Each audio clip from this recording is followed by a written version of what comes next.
যে কাহই নিজের জীবনত সফলতা অর্জন করিবার চায়, কিন্তু ওইলার ভিতরত অনেক কম মানুষে সফল হবার পায়।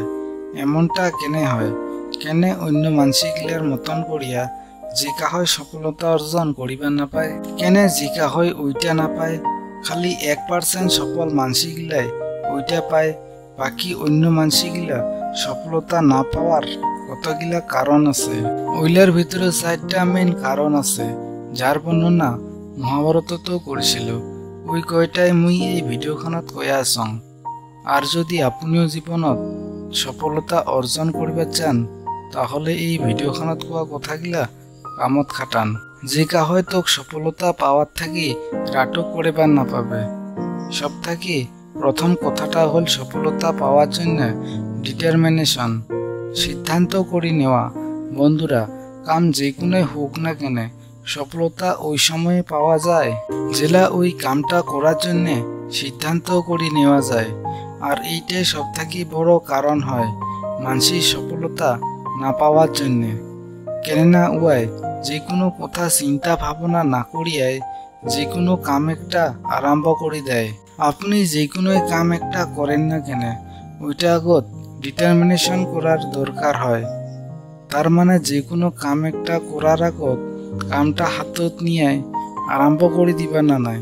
চিন্তা ভাবনা না করিয়াই আরম্ভ করা কাম কোনোদিনও সম্পূর্ণ হইয়া না উঠে। মহাভারতের ফেমাস ক্যারেক্টার বিদুরের মতে যে কোনো কামত জয়লাভ করার জন্য ওই কামটা আরম্ভ করার আগত ওই কামটার উপরত কমপ্লিট রেডি হবার নাগে। এই কামটা যে আরম্ভ করেছ, তাহলে এই কামটাত এমন কি কি জিনিস আছে যেটা মোক শিখিবার নাগে? এই কামটা করার জন্য এমন কি গুরুত্বপূর্ণ পয়েন্ট আছে, এমন কি গুরুত্বপূর্ণ স্কিল আছে যেটা মোক জানিবার নাগে? ওইলে সব কিছুই জানি নেওয়ার আপনার অনেক দরকার আছে। তারপরে ওই কামটা আপনি সম্পূর্ণ করার জন্য সিদ্ধান্ত করিবার নাগে। আর যদি আপনি এইসব কথাগুলা মাথাত থুইয়া কিছু একটা কাম আরম্ভ করে দেন, তাহলে আপনি ওই কামটার সফল নিশ্চয় পাবেন। 2 নাম্বার মন্ত্রটা হল যে কোনো কাম একটা অর্ধেক করিয়ে রাটক হইয়া যাবা না নাই। 2 নাম্বার আর সব থেকে বড় কারণটা হল কামত ফেল হইয়া যাওয়া। মানসি প্রথমে তো কোনো একটা সিদ্ধান্ত না করিয়ায় কাম একটা করা আরম্ভ করে দেয়, আর আরম্ভ করার পরে ওই কামটা মধ্যতে ছাড়ি দেয়। যে কোনো কাম ওই সময় সফল হইয়া যায় জেলা ওই কামটার উপরত কনসিস্টেন্সি দেখা যায়। এরকম অনেক মানসি আছে যেই মানসিগুলাই রক্তের গরমত তো কামটা আরম্ভ করে দেয়, কিন্তু কিছুদিন পার হইয়া যাওয়ার পরে লাহে লাহে ওই কামটার উপরত মনোযোগ কমিয়েছে। তারপরে সেলা রেজাল্টটা পাওয়া যায়, ওই কামটা আমার মধ্যতে বাদ দেয়। আর পরে ওই কামটা সম্পূর্ণ না হওয়ার জন্য, না হয় সফলতা না পাওয়ার জন্য অনেক কয়টা আলাদা আলাদা কারণ দেখিয়া দিবে, যার জন্য যে কোনোই কারণ না হোক না কেন কামটা সম্পূর্ণ না হওয়া করিয়ায় ওই কামটা বাদ দিবা না নাকি। আর যদি আপনি এই জিনিসটা ফলো করিয়া চলেন, তাহলে আপনি আপনার কামটা সবসময় সম্পূর্ণ করে দেখিবার পাবেন। আর এইলার থেকে আপনার মাথা একটা পজিটিভ সংকেত যাবে যে আপনি যে কোনো কাম করিবার পান।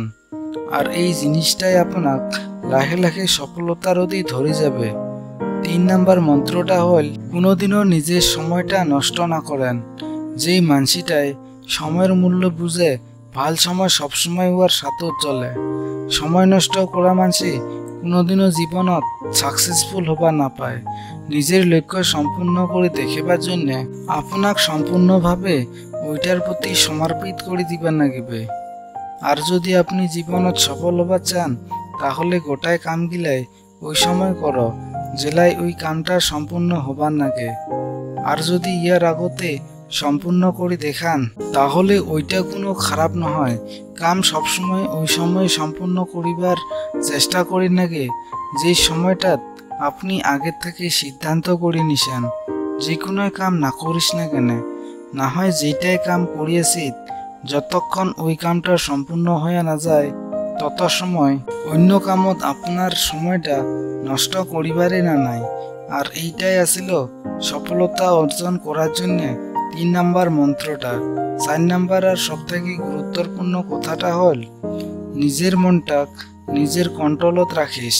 যেই মানসিটায় মন আর ইচ্ছাটাক নিজের কন্ট্রোলত রাখিবার না পায় ও যে কোনো কামতে সফলতা অর্জন করিবার না পায়। ধরে নিক আপনি যে কোনো গুরুত্বপূর্ণ কাম করিয়া আছেন, হঠাৎ করে আপনার মনত ধারণা হচ্ছে অল্প আরাম করং, বাহিরা চাই অল্প আইস। এইলা যত ধারণা আছে আপনার মাথাত আসিবারে দিবার না নাই। কেননা যদি আপনি একবার কামটা বাদ দিয়া উঠি যান তাহলে ওই কামটা শেষ না হওয়ার ধারণা 90% থাকে। আর যদি এমন ধারণা আপনার মাথায় থাকে গো, তাহলে নিজের মনটা পাগল বানাও, মনটার সাথে খেলা করে। ঠিক আছে, অল্পই খালে কাম বাকি আছে, এইটা আগত শেষ করিয়া নেও, তারপরে তো পেরেবার নাগে না।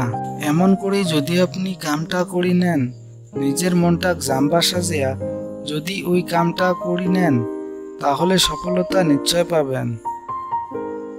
একটা কথা আপনাকে আরো মই কইম, যদি আপনি জীবনত সবকিছুই চেষ্টা করে নিছেন, চেষ্টা করার পরেও যদি আপনি জীবনত সফলতা পান নাই, তাহলে খালি একবার নিজের মনটা নিজের অধীনত রাখিয়া নিজের ব্রেন দিয়া চিন্তা করিয়া দেখ, আপনি সবকিছুই দাস পাবেন যে আপনি সফল কেনে হবার পান নাই।